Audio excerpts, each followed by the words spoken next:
오늘 주어진 사무엘상의 말씀을 통해서 무뎌짐과 기다림이라는 제목으로 하나님의 말씀을 나누도록 하겠습니다. 성도 여러분, 제가 요즘 읽은 책 한 권이 있거든요. 제가 그 책을 읽다가 제 마음에 크게 감동되는 내용 한 구절이 있었습니다. 그 내용을 오늘 성도님들과 나누면서 오늘 설교를 시작하고 싶은데요. 그 내용은 이렇습니다. 제가 한번 읽어드리도록 하겠습니다. 우리가 그리스도인으로서 그리스도 안에서 누리는 모든 것은 그리스도의 죽음 덕분이다. 그러므로 우리가 모든 일에서 누리는 모든 즐거움은 십자가에 대한 즐거움이어야 한다. 왜냐하면 십자가에서 하나님의 아들 예수 그리스도께서 자신의 생명을 내어 주심으로써 우리가 누릴 모든 복을 사셨기 때문이다. 예수 그리스도께서 자신의 생명을 내어 주심으로 우리가 누릴 모든 복을 사셨기 때문이다. 미국의 존 파이퍼 목사님은 예수님께서 자신의 생명을 내어주심으로 우리가 누릴 모든 행복의 값을 치르셨다라고 이렇게 이야기합니다. 그리고 우리가 예수님 안에서 누리는 모든 행복은 예수님의 죽음으로 인해서 주어진 것이다 라고 이렇게 이야기하고 계십니다. 제가 이 글귀를 읽는데요, 제 마음 가운데 하나님의 은혜가 파도와 같이 밀려왔습니다. 제가 평소에 먹고 마시고 일어서고 앉는 모든 일상이 예수님 안에서 새로운 의미로 저에게 다가오게 된 것이죠. 이전에는 당연한 일로 여겼지만 이 글귀를 보고 나서는 모든 것이, 제가 누리는 모든 것이 예수님께서 주신 생명 주신 그 은혜로 말미암은 것으로 보이기 시작한 것입니다. 이 글을 읽을 때 다른 것보다 제 삶 가운데 새롭게 다가왔던 한 가지가 있는데요. 그것은 무엇이냐면 하나님께 드리는 예배가 새롭게 보였습니다. 지금처럼 성도님들과 함께 하나님을 예배할 수 있는 것과 저의 일상이 하나님을 향한 예배가 될 수 있는 것, 그것이 가능하게 된 것은 예수님께서 우리를 위해 생명 주셨다는 그 사실이 제 마음 가운데 새롭게 다가오게 된 것이죠. 십자가에서 주님이 몸이 찢김으로 성소의 휘장이 갈라져서 지금처럼 하나님을 예배할 수 있게 되었고, 그 십자가의 은혜로 인하여서 우리의 일상이 하나님께 드리는 예배가 될 수 있게 된 것이죠. 이전에는 알고 있었던 것이지만 이 글귀를 읽는 순간 그것이 새롭게 제 마음 가운데 은혜의 파도로 다가오게 된 것입니다. 사랑하는 성도 여러분, 오늘 우리가 이렇게 함께 모여서 하나님을 예배할 수 있는 것, 이것이 가능하게 된 것은 우리를 위해 예수님께서 생명을 내어주셨기 때문인 줄 믿습니다. 우리의 일상이 하나님을 향한 예배가 될 수 있는 것도 모두가 그리스도의 은혜인 줄 믿습니다. 이러한 믿음의 모습은 아마 하나님께서 오늘도 찾고 계시는 하나님의 영과 진리로 예배하는 예배자의 모습이기도 합니다. 바라기는 예배하는 이 시간 우리의 모습이 이와 같은 모습이 되기를 소망합니다. 지금 우리가 예배의 자리를 있을 수 있는 것은 생명 주신 예수님의 은혜로 말미암음이라는 그 믿음으로 주님 앞에 겸손하고 감사의 마음으로 온 마음을 다해 주를 예배하는 오늘 수요 저녁 예배가 되기를 예수님의 이름으로 축복합니다.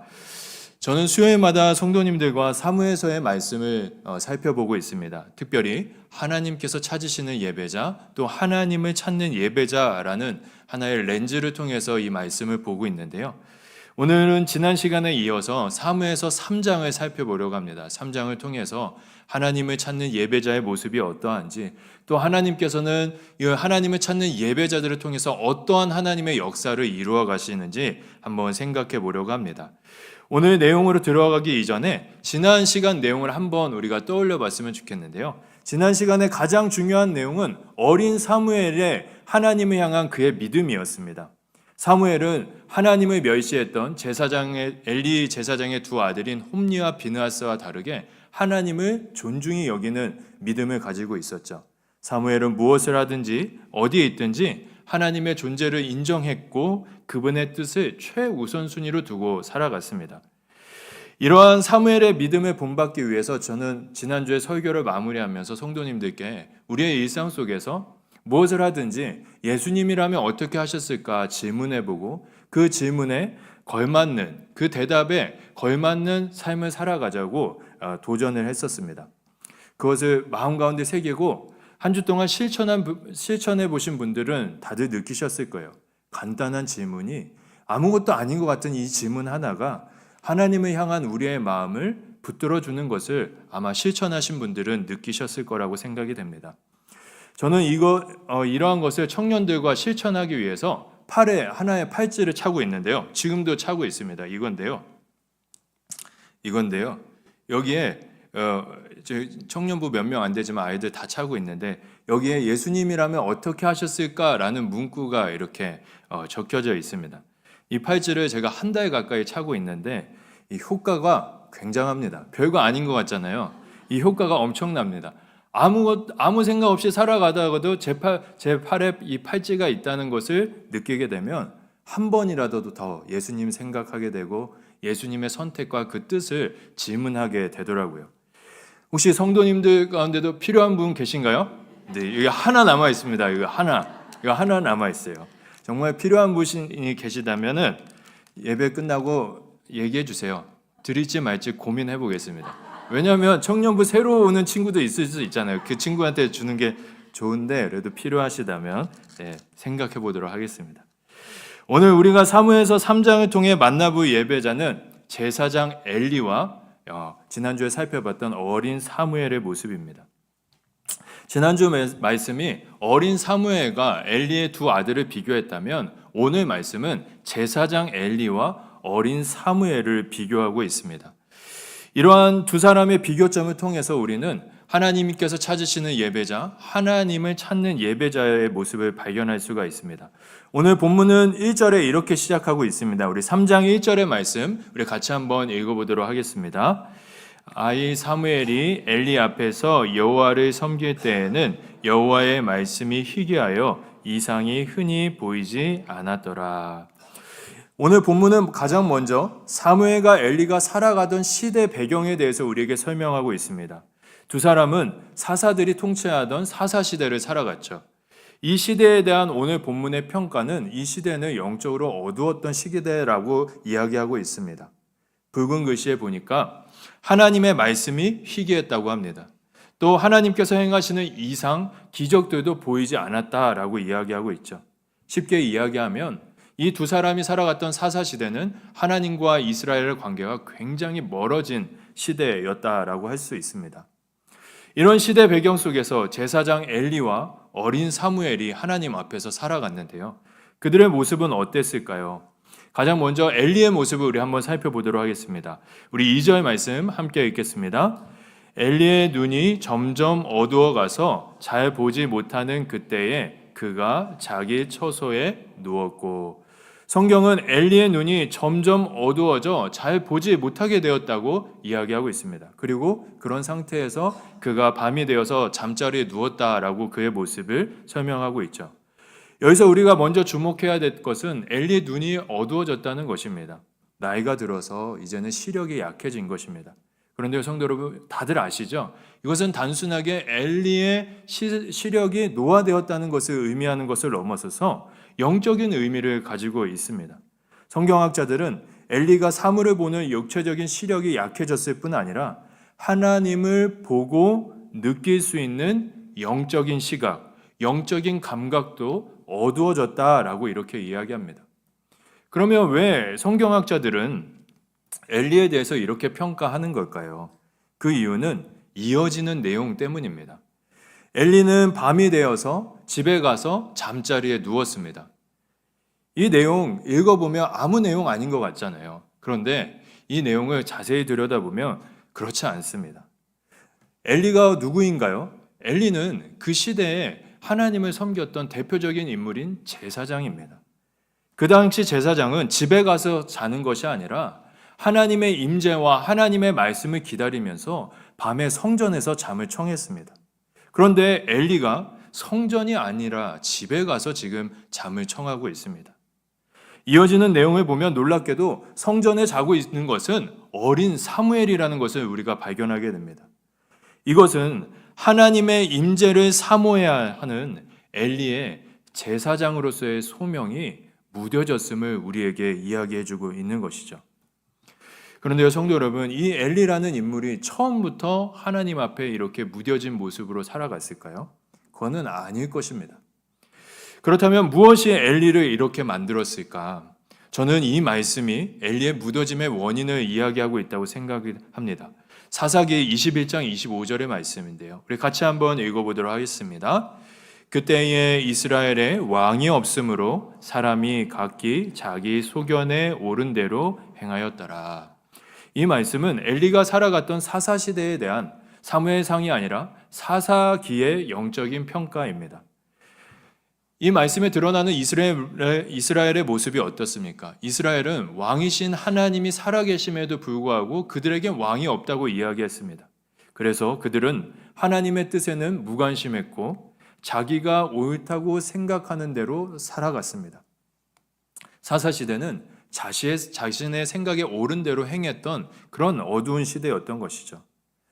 아마 엘리도 이러한 시대의 흐름에 휩쓸려서 하나님의 뜻보다 자신이 생각하기에 옳다고 여겨지는 대로 행했던 것 같습니다. 그 증거가 무엇이냐면요. 엘리의 두 아들이 하나님을 멸시했을 때 엘리는 제사장으로서 하나님의 말씀대로 두 아들을 호되게 혼을 냈어야 했습니다. 그러나 그는 자신의 생각에 옳은 대로 판단하여서 그렇게 행하지 않았죠. 그리고 이러한 크고 작은 선택들이 쌓이고 쌓여서 하나님을 향한 엘리의 영적인 시력, 영적인 감각은 흐려지고 무뎌졌던 것입니다. 엘리가 이렇게 된 원인, 그것은 하나님의 말씀이 아니라 자신의 소견에 옳은 대로 행했던 그 선택에 있었던 것이죠. 이러한 엘리의 모습을 반면교사 삼아서 그 내용을 뒤집어 보면요. 우리는 하나님을 찾는 예배자, 하나님께서 찾으시는 예배자의 모습을 발견할 수가 있습니다. 성도 여러분, 하나님을 찾는 예배자는 자신의 뜻이 아니라 하나님의 뜻이 담긴 말씀 아래서 살아갑니다. 하나님을 찾는 예배자들 모두가 하나님의 말씀 아래 자신의 생각을 두고 그 말씀 아래서 살아가죠. 예배자들은 하나님의 말씀의 다스림을 받고 그 말씀 아래서 생각하며 결정하고 그 말씀 안에서 살아갔다라는 것입니다. 그 대표적인 인물이 사무엘인 것이죠. 성도 여러분, 우리가 삶을 살아갈 때 우리가 옳다고 생각하는 대로 살아가면은 우리의 삶이 매우 편할 것 같습니다. 그 이유는 내 생각대로 살아가면 우리의 삶이 어느 정도 통제가 가능하기 때문일 것입니다. 그런데 다들 아시죠? 내 생각대로 살아가면 살아갈수록 그렇지 않다는 것을 다들 잘 아실 거라고 생각됩니다. 내가 옳다고 생각한 대로 살아가면 살아갈수록 흔들리는 것이 우리들의 인생이고 이러한 선택이 쌓이면 쌓일수록 영적으로 무뎌지게 되고 하나님과 멀어지게 된다는 것 다들 삶을 살아가시면서 경험하셨을 거라고 생각됩니다. 그러나 성도 여러분, 하나님의 말씀 아래서 생각하고 하나님의 말씀 안에서 또 하나님의 말씀에 따라 살아가는 예배자의 삶은 자신의 생각대로 살아가는 이들의 삶과는 전혀 다른 삶입니다. 말씀 아래서 산다는 것은 사실 보이지 않는 하나님을 따라가는 것이기 때문에 처음에는 하나님의 말씀을 선택하는 것이 마음속에 되게 불안합니다. 그러나 그 말씀을 따라서 한 발 한 발 내디뎌 보면 이 길이야말로 정말 안전한 길이구나라는 것을 모두가 느끼게 됩니다. 그리고 그 말씀의 길, 예배자의 길을 걸으면 걸을수록 보이지 않던 하나님이 선명하게 보이게 되죠. 그 하나님을 보게 되면 날이 갈수록 매일같이 그 하나님을 찾게 됩니다. 그리고 그 하나님을 찾게 되면 그 하나님으로 인하여 만족하는 인생을 살아가게 되죠. 그것이 바로 하나님께서 찾으시는 예배자의 모습인 것입니다. 사랑하는 성도 여러분, 이 땅을 살아가는, 오늘을 살아가는 우리의 모습이 이와 같기를 간절히 소망합니다. 하나님의 말씀 아래서 생각하고 하나님의 말씀 안에서 그 말씀에 따라 하나님과 동행하는 예배자의 삶을 살아가는 우리 모든 성도님들의 삶이 되기를 예수님의 이름으로 축복합니다. 이어지는 내용을 보면 하나님께서는 이제 어린 사무엘을 직접 부르십니다. 이때 사무엘은 하나님의 말씀을 분별하지 못하죠. 그래서 엘리에게 3번이나 찾아갑니다. 3번이나 갔을 때야 이제 엘리는 하나님께서 이 사무엘을 부르고 있다는 것을 깨닫게 됩니다. 그래서 엘리는 사무엘에게 한 번 더 동일한 음성이 들리게 되면 하나님 제가 듣겠습니다 라고 이렇게 대답하라고 하나님의 말씀을 듣는 법에 대해서 가르쳐 줍니다.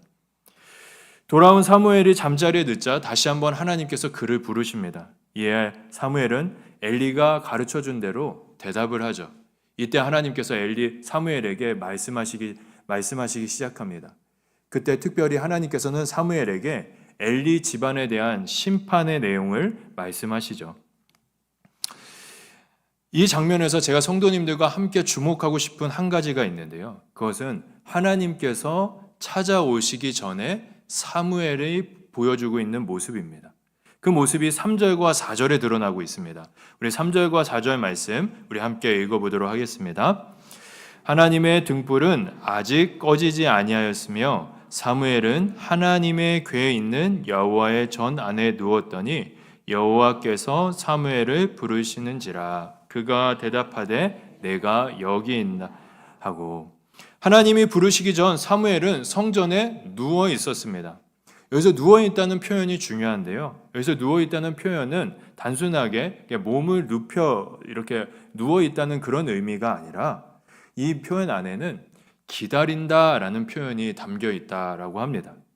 그러면 이 의미를 살려서 이 말씀을 한번 의역해 보면 사무엘은 하나님의 전에서 하나님의 임재와 하나님의 말씀을 기다리고 있었다라고 이렇게 표현할 수 있습니다. 하나님의 임재를 누구보다 간절히 기다려야 할 엘리는 집에서 자고 있는데 어린 사무엘은 하나님의 전에 거하면서 하나님의 임재와 그 말씀을 기다리고 있었던 것이죠. 근데 성도 여러분, 여기서 중요한 것은 어린 사무엘의 영적인 상태입니다. 이때 사무엘은 하나님의 말씀을 듣는 법조차도 모르고 있었습니다. 또 하나님의 임재를 구별할 수 있는 영적인 분별력도 사무엘에게는 없었죠. 그런데 사무엘은 아무것도 알지 못하는 그 상태에서 하나님의 말씀을 듣기 원하는 순수한 마음, 깨끗한 마음으로 성전에서 하나님의 임재를 기다리고 있었던 것입니다. 이렇게 깨끗한 마음으로 하나님의 말씀과 하나님의 임재를 기다리는 사무엘의 모습, 이 모습은 하나님께서 찾으시는 예배자, 또 하나님을 찾는 예배자의 모습의 정석이라고 할 수가 있습니다. 하나님을 찾는 예배자들은 사무엘과 같이 하나님의 임재를 기다리는 사람들이라는 것이죠. 하나님을 찾는 이들은 무엇을 하든지 어느 곳에 있든지 그의 마음이 어린 사무엘과 같이 하나님의 임재를 기다립니다. 예배자는 하나님 한 분만에 바라는 깨끗한 마음과 하나님을 꼭 만나기 바라는 그 갈망을 가지고 그 사모함을 가지고 삶의 현장에서 하나님을 기다리죠.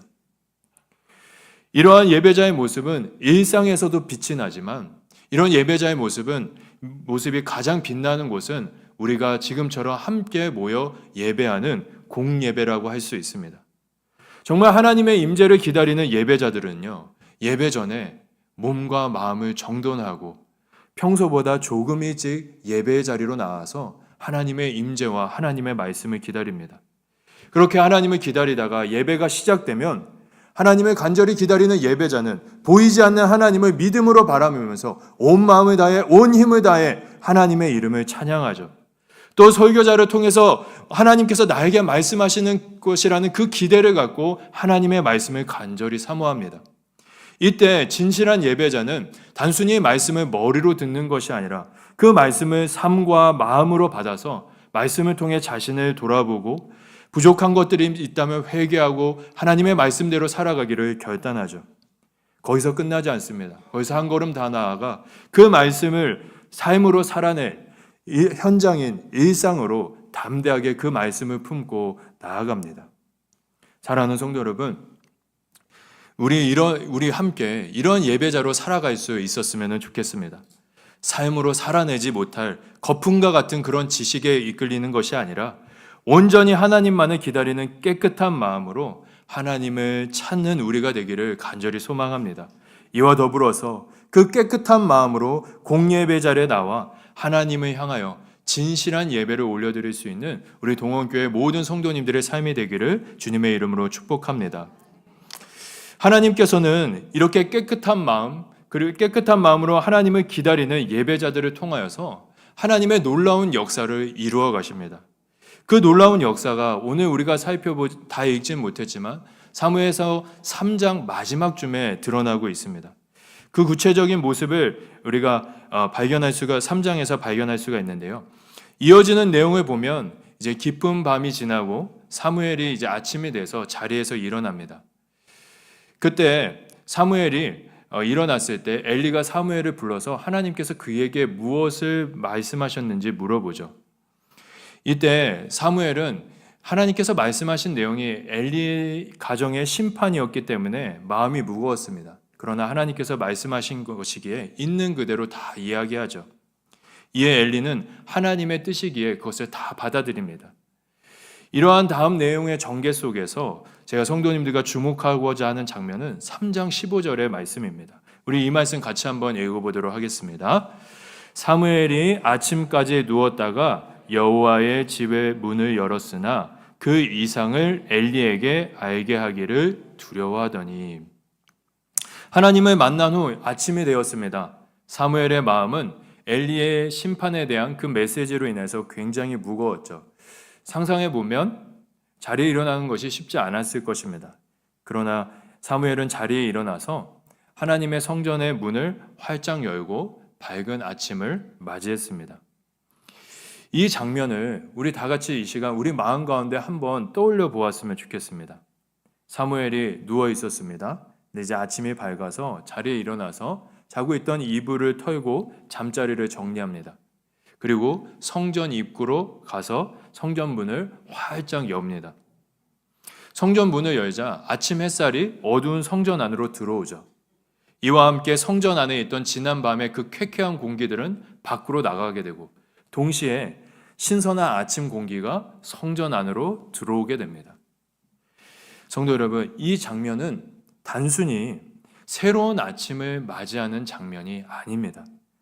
이 장면은 이스라엘 가운데 영적인 어둠이 떠나가고 하나님의 말씀의 빛이 비춰 이스라엘 역사 가운데 새로운 생명이 찾아오는 회복의 장면입니다.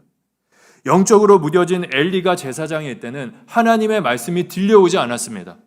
그런데 하나님께서 사무엘에게 말씀하심으로 이제는 이스라엘에게 하나님의 말씀이 선명하게 들리게 된 것이죠. 어두운 밤은 다 지나가고 생명으로 가득한 새날이 하나님의 사람인 하나님을 찾는 예배자인 사무엘을 통하여서 이스라엘이라는 그 공동체 가운데 찾아오게 된 것입니다. 성도 여러분, 예배자를 통해서 이루시는 하나님의 역사가 이러한 역사입니다. 새 생명이 찾아오는 역사인 것이죠. 하나님께서는 사무엘과 같이 하나님의 말씀 아래 살아가는 예배자, 하나님의 임재를 사모하는 예배자를 통해서 그가 살아가는 가정, 교회, 직장 가운데 하늘로부터 오는 새 생명을 공급해 주십니다. 그래서 하나님을 찾는 예배자들의 또 다른 이름은 그가 서 있는 곳에 하늘의 생명이 찾아오게 하는 생명의 통로인 것이죠. 성도 여러분, 이러한 하나님의 놀라운 역사가 나라는 부족한 사람을 통해서 일어난다고 한번 상상해 보시기 바랍니다.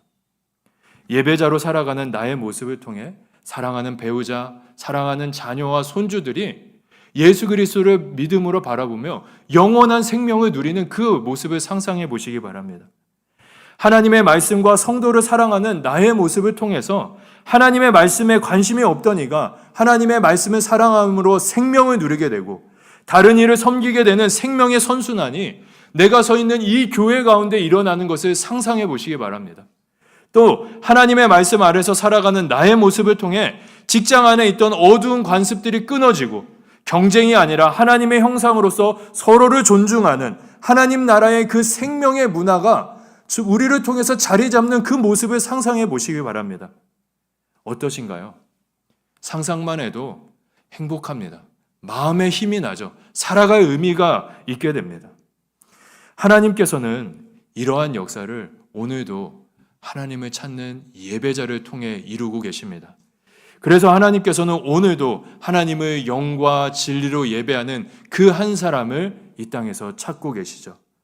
반대로 예배자들은 하나님의 이 놀라운 생명의 역사에 동참하기를 갈망하면서 그가 서 있는 곳에서 하나님을 찾습니다. 마치 어린 사무엘이 하나님을 기다렸던 것처럼 말이죠. 기다릴 뿐 아니라 예배자들은 자신이 서 있는 곳에서 이렇게 기도합니다. 우리가 잘 아는 찬양의 가사인데요. 주를 위한 이곳에 예배하는 자들 중에 그가 찾는 이 없어 주님께서 슬퍼하시네. 주님이 찾으시는 그 한 사람, 그 예배자, 내가 그 사람 되길 간절히 주께 예배하네. 주 은혜로 이곳에 서 있네. 주 임재에 엎드려 절하네. 그 어느 것도 난 필요 없네. 주님만 경배해. 하나님을 찾는 예배자, 그는 하나님을 통해 자신을 통해 하나님께서 이루실 생명의 역사를 갈망하면서 하나님 보시기에 자신이 서 있는 곳에서 예배자가 되기를 갈망하며 이러한 기도를 올립니다. 또 그가 예배자로 살아갈 수 있는 것은 주님의 은혜, 나를 위해 십자가에서 생명 내어주신 예수 그리스도의 은혜임을 기억하며 그 은혜만을 의지하며 살아가죠. 사랑하는 성도 여러분, 하나님께서는 오늘도 이러한 예배자 한 사람을 찾고 계십니다. 이 시간 이 찬양 우리 함께 고백하면서 내가 그 사람 되길 하나님 앞에 우리 기도했으면 좋겠습니다. 우리가 기도하고 그렇게 살아갈 때 하나님께서는 우리의 가정 또 우리 교회 우리가 서 있는 그곳에서 생명의 역사를 이루실 줄 믿습니다. 그 역사에 동참하길 바라며 이 시간 우리 함께 이 찬양 고백하도록 하겠습니다.